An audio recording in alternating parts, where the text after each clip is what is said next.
Ito nga po pala ang napakagandang Bulinaw Falls No. 1 na matatagpuan sa bayan ng Bulinaw, Pangasinan. So dito na guys, dito na kami sa Bulinaw Falls No. 1 at dito ay may entrance fee na magkano? 30 ano?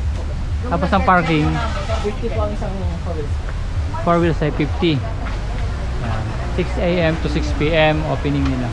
Hapon na nga pala kami guys dumating sa falls na to dahil sa haba ng biyahe namin galing kami ng Baler, Aurora. Mas maganda pala pagka maaga pupunta dito para mas masulit ang falls ng Bulinaw. So ito yung tsura na kayo ng parking. Kaya pagkabayad namin ng entrance fee at parking fee ay dumiretso na kaming bumaba sa Bulinaw Falls. Pababa nga po pala to guys. Pababa na kami sa falls. Anong pangalan to sir?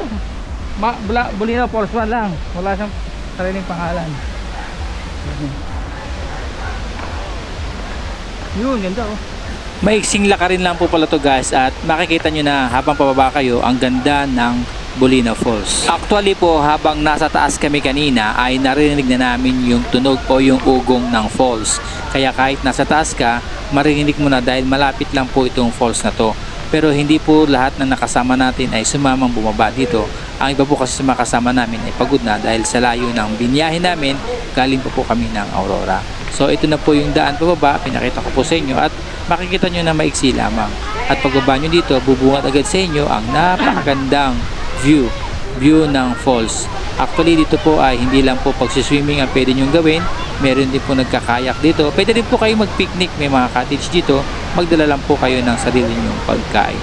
So for now po guys ay enjoy natin ang ganda, ang beauty ng Bulinaw Falls dito sa Bulinaw, Pangasinan. Maliban po kasi sa ating mga road trip ay meron din po tayong mga nature trip na kung saan ay pinupuntahan natin ang mga magagandang lugar dito sa ating bansang Pilipinas, kagaya ng mga dagat at kagaya ng ganitong lugar may mga falls at ilog. So enjoy po muna natin at sana po ay marelax din kayo at ma-feel ninyo ang ganda ng falls na ito.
Dahil hapon na kami dumating guys ay saglit lang kami dito dahil may pupuntahan pa kaming ibang magandang lugar dito sa Bulinaw.